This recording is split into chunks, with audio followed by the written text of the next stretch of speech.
Guys, gue mau potong rambut gara-gara Ome Venus bilang gue lebih ganteng waktu rambut pendek. Waktunya merebut hati Ome Venus. Pipi. Pipi. Lu tau gak sih ada klipnya Wise bilang dulu si V suka sama Drian katanya, cemburu gue katanya. Wah, hati-hati. Mata tuh Dri, bawa lu hati-hati Dri. Lu mau dipotong Dri sama Venus Dri. Lubang Dri anjing lu Dri, what the fuck Dri. Anjing gue mau dipatok anjing gue. Aku grabe Drian.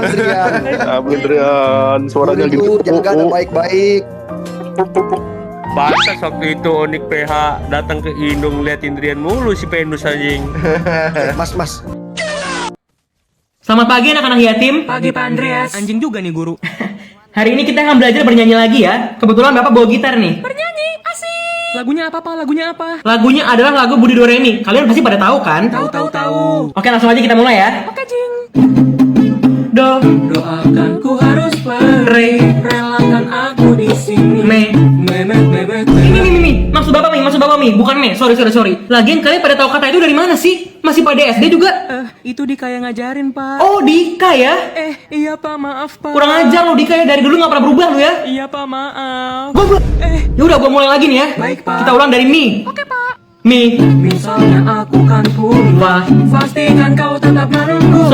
Soal cinta luar biasa, lama-lama bisa gila.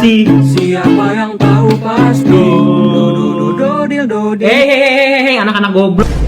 Gue bukan sekadar manusia biasa. Gue adalah perwujudan dari sesuatu yang lahir dari dalam kegelapan. Dari ketakutan orang-orang yang menatap gue tapi nggak pernah benar-benar paham apa yang mereka lihat. Kayak di kedalaman lautan yang dalam, gue bukan cuma sosok. Gue adalah cermin dari mimpi buruk yang mereka sembunyikan rapat-rapat. Gue bisa jadi tawa yang menggema di balik lorong sunyi, atau bayangan yang muncul tepat saat lo ngerasa sendirian. Orang-orang pikir mereka tahu gue, tapi mereka cuma ngeliat topeng. Padahal di balik senyum tipis ini ada sesuatu yang jauh lebih dalam, lebih liar, lebih nyata. Gue nggak perlu menakut-nakuti, karena kehadiran gue sendiri udah cukup buat bikin hati mereka bergetar tanpa alasan. Gue adalah rasa takut yang berwujud karisma, mimpi buruk yang berpakaian gagah. Gue adalah monster yang beraura dark, tapi bukan sembarang monster. Gue adalah bentuk paling sempurna dari ketakutan yang lo coba lupakan. Dan setiap kali lo berpikir lo udah aman, gue muncul lagi, senyum tipis, mata tajam, seolah bilang, lo gak bisa lari dari sesuatu yang nyata. Gue bukan Pennywise, gue lebih dari itu. Gue adalah realitas yang lo gak sanggup hadapi.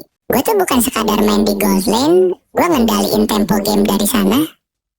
Tiap last hit yang gue ambil, tiap rotasi yang gue baca, semuanya gue lakuin dengan presisi kayak udah jadi naluri. Banyak yang coba nyamain gaya main gue, tapi mereka lupa. Jadi gold laner itu bukan cuma soal farming, tapi soal sabar, insting, dan timing buat nge-carry tim saat momen krusial. Gue nggak butuh banyak omong, karena damage gue yang bakal ngomong di late game. Dan tiap kali gue muncul di map, musuh tahu satu kesalahan kecil aja bisa bikin turret mereka hilang. Gue bukan cuma gold laner terbaik, gue adalah definisi dari lane gold jadi kemenangan. Gue tuh tipe orang yang kalau disakitin nggak buru-buru marah. Bukan karena gue nggak punya emosi, tapi karena gue tahu gue punya hati yang terlalu besar buat diisi hal-hal sepele kayak dendam. Orang kadang salah paham, ngira gue nggak peduli. Padahal gue cuma milih buat maafin, bukan buat mereka, tapi buat kedamaian diri gue sendiri. Gue percaya ketenangan itu cuma bisa didapetin sama orang yang tahu caranya let go tanpa kehilangan arah. Dan soal ganteng, gue udah capek pura-pura nggak sadar. Kadang kaca aja suka iri, tiap gue lewat dia refleks nyapa. Tapi ganteng gue bukan cuma di muka, tapi juga di cara gue nyikapi hidup. Gue gak butuh banyak kata buat ninggalin kesan. Cukup tatapan dan senyum kecil, orang udah bisa merasa aura gue beda. Karisma gue tuh bukan hasil gaya, tapi hasil ketenangan yang gue rawat dari pengalaman, dari sabar, dari maaf yang terus gue kasih, meskipun dunia sering gak adil. Gue bukan orang sempurna, tapi gue tahu kapan harus diam, kapan harus bicara, dan kapan harus melangkah pergi tanpa merusak apapun. Itulah seni jadi gua. Ganteng, berkarisma, tapi tetap tahu cara memaafkan tanpa kehilangan diri sendiri. Galau. Muka lu kayak Godiva bang. Emang gua Godiva Cio. Demi apa lu? Wah anjing Godiva ngentot. Ya kagak lolos playoff, tolol ya goblok. Lu ngefans di mana Cio? Nama RRQ gua RRQ. Ya, gua lolos playoff tolol. Tim lu no hashtag 7 tolol. Tim lu hashtag 7 tolol. Tim lu gua nggak lolos playoff dongo. Belatin kayak bela agama, dasar dongo. Belatin kayak bela agama, dongo, bocil, dongo, anjing, dongo, ngentot, kontol, kerjanya coliel, titit, ngentot, bangsat, anjing, babi, kontol, memek, ngentot. Bapak lu kontol, anjing, malu juga, ngentot, semua keluarga, anjing. Kalau gue ditanya mau nggak jadi cipung ya mau lah. Nih ya kalau gue jadi cipung hari pertama gue masuk sekolah TK gue remes tete guru. Mau ngelawan apa lo? Bapak gue Raffi Ahmad. Terus gue tonjokin bocah-bocah TK, gue jejekin, gue cudahin, habis itu gue lempar duit. Nih kontol, duit buat beli popok lo anjing.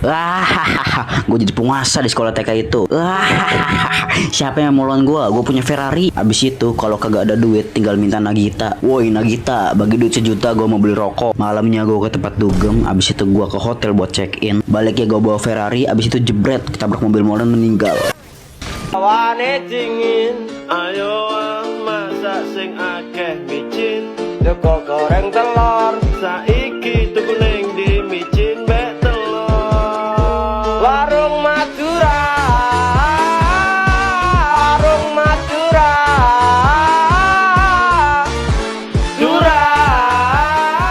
Gue mau nyeritain tentang kisah guamu biar bisa jadi pembelajaran buat kalian. Jadi pas gue udah mandi, ada kejadian di mana gue lupa menyikat gigi di awal. Gue mandi seperti biasa. Tapi saat itu gue lupa dan mengakhiri aktivitas ritual yang membuat gue semakin ganteng, yaitu mandi dengan menggosok gigi. Gue disclaimer ya. Di sini walaupun gue nggak mandi, kegantengan gue bakal tetap beraura. Lanjut gue lagi gosok gigi dan mata. Gue ngeliat cermin. Di situ ada sesosok asli, perwujudan dari kegantengan mutlak, yaitu gue. Ibarat kaca itu ngomong, sial manusia ini apa sih kok ganteng banget. Di situ gue shock melihat kegantengan gue dan gue bicara dalam hati. Ini kalau gue terusin melihat diri gue sendiri, bisa jadi gue mencintai wajah gue sendiri, jiar, dan gue langsung menutup mata, terus nyelesain gosokan gigi gue dan berkumur. Ini kejadian menariknya, ketika gue lagi ngerapiin rambut, tiba-tiba aja gue keteleport ke suatu panggung. Gue langsung kaget karena diberi baju yang rapi dan disuruh buat nunjukin pesona gue. Gue pelongo-pelongo, di depan panggung semua penonton bertepuk tangan ke gue. Dan disitulah gue kembali ke WC, kamar mandi, menghadap ke cermin, sekolah-olah. Itu adalah gambaran gue, karena menunjukkan potensi dari wajah Sigma, Ilfaza.